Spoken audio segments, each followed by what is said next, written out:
So fresh in my mind, the year is 1993. Matapos magsawa teachers ko sa elementary, sinipa nila ako patungong high school. Bago na mga classmates ko, bago na ang schedule. First day of classes sa flag ceremony, nakikinig sa disman ng Bone Thugs and Harmony. And here comes dumadating mga seniority, sabay sunggab sa bago kong polo. What is my G? O gangsta, usong-uso sa eskwela, tag sa koridor at graffiti sa kubeta. Favorite subject, PE, recess. Ganto pala sa high school, legal mag-cutting classes. Di ko rin malimot, dito rin sa high school unang nakascore. At pag may CAT formation, feeling ko ay nasa hell. Buti na lang pag recitation, laging saved by the bell. High school life, high school life, high school.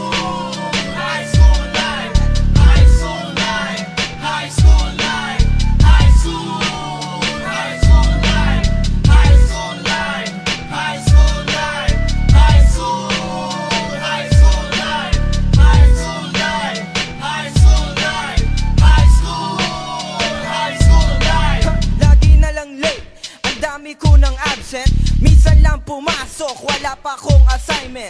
Sa aking pag-aaral di masyadong dedicated. Mas okay maglakwatsa o manood ng X-rated movie, mag-arcade o mag-stroll sa mall. Sa 4 na taon hindi man lang nag-honor roll. Sa eskwela, sa bahay, hindi ka maka-epal. Parent needed na naman, sabi ng aming principal. Sa tuwing periodical test, para kung may stress, niwalangan lecture, manghiram pa isa mess. Magsindi muna ng yosi para makapag-relax. Wala akong pinasa, pati values ko bagsak.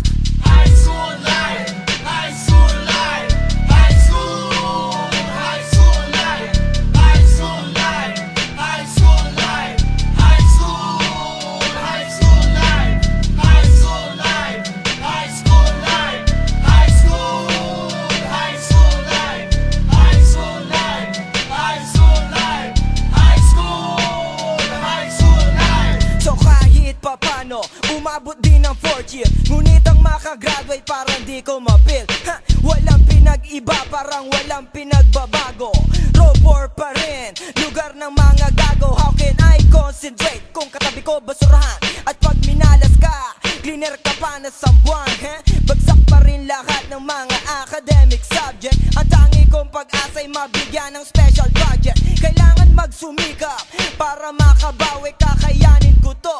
Ayokong magbaka sakali, at kung sakaling bigyan ng pagkakataon, magiging college ng Supremo sa isang taon. Hey! High school life, high school life, high school, high school life, high school life, high school life, high school, high school life, high school life, high school life, high school, high school life, high school life, high school life, high school, high school life, high school life, high school life, high school, high school life, high school life, high school life, high school, high school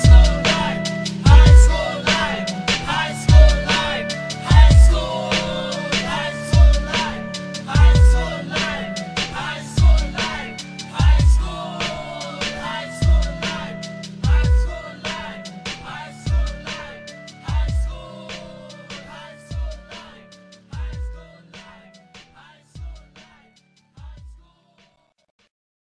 Kayo ang dahilan kung bakit di ako sumuko sa mga bagay na kung ba't ang luha ko'y tumulo. Ito ang mensahe ko upang aking ipahatid sa mga tropa, kaibigan, kapangkat at kapatid. Pasasalamat kong kay tagal ko nang gustong sabihin, ang puso ko ang gumawa nitong aking awitin. Para sa inyong lahat, ito ang tanging paraan sa mga taong para sa akin ay palaging nandyan. Hambog.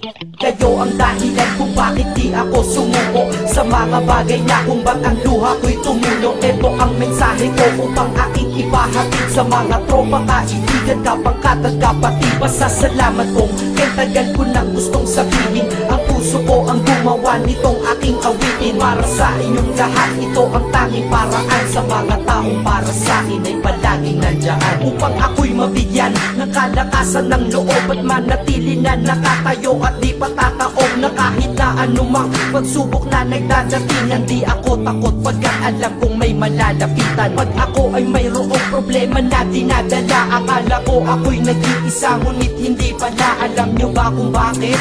Kasi andyan sila, handa na iabot ang tulong nagmula sa kanila. Walang reklamo at walang hinihingi na kapalit, kaya di lang kaibigan turing ko kundi sang malapit na kapatid. Sila'y kinikilala kong ikalawa na pamilya. Wag ko daw isiping mag-isa ka pa, dahil sila'y aking sandalan, di ako pinabayaan. Damahin ko kalungkutan, di nila pinapayagan. Kung wala kayong lahat kaibigan ko, marahil wala na rin ako, ngunit nandito pa ako dahil kayo ang dahilan kung bakit di ako sumuko sa mga bagay na kung ba't ang luha ko'y tumulo. Ito ang mensahe ko upang aking ipahatid sa mga tropa, kaibigan, kapangkat at kapatid. Pasasalamat kong tagal ko nang gustong sabihin, ang puso ko ang gumawa nitong aking awitin para sa inyong lahat. Ito ang tanging paraan sa mga taong para sa akin ay palaging nandyan, at di kayo nawawala at di ako tinalikuran. Yan ang dahilan kung bakit hindi ko kinalimutan ang aking pinagmulan. Pakikisama nangunguna, pag nakita ka ng tropa sasabihin shot ka muna. Pag nabadrip sa pamilya lalabas ka lang ng bahay, lakad lang ng konti andyan sila at merong tagay na inyong pagsasaluhan at inyong pinapaikot. Simpleng tulong yan nilang unti-unting pinapalimot ang problema mong pasan-pasan sa mga pangyayari sa tahanan o sa pera o kahit pa sa babae. Kahit sa gulo o away, tila ba mga sundalo, di pwedeng maiwan ang isa, manalo o matalo. Ganyan ang kaibigan ko, mas kilala bilang barkada. Kung ako'y mamamatay na bukas,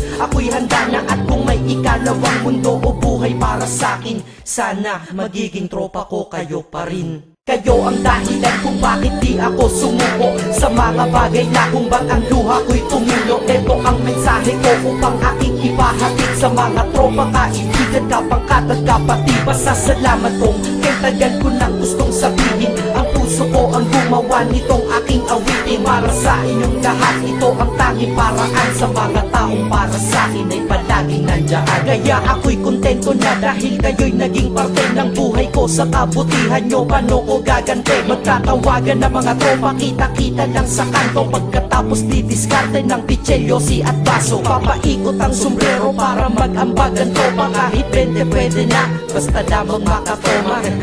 Ganito kami, at least magkakaramay, kaya wag kang magtaka kung ba't masasaya ang tambay. Dahil tambay ay binubuo ng samahan na tunay. May kaibigang adik, mabait, iba ay merong sungay. Oo, iba-iba ang aming mga katauhan, pero iisa ang grupo pag sa trip at kagaguhan. Pag ika'y nalulungkot, kanino ka ba lumalapit? Pag nais mong bumitaw, kanino ka ba kumakapit? At kanino ka lumapit sa oras ng kagipitan? San pa ba? Diba sa kaibigan? Kayo ang dahilan kung bakit di ako sumuko sa mga bagay na kung ba't ang luha ko'y tumulo. Ito ang mensahe ko upang aking ipahatid sa mga tropa, kaibigan, kapangkat at kapatid. Pasasalamat kong tagal ko nang gustong sabihin, ang puso ko ang gumawa nitong aking awitin para sa inyong lahat. Ito ang tanging paraan sa mga taong para sa akin ay palaging nandyan. Salamat.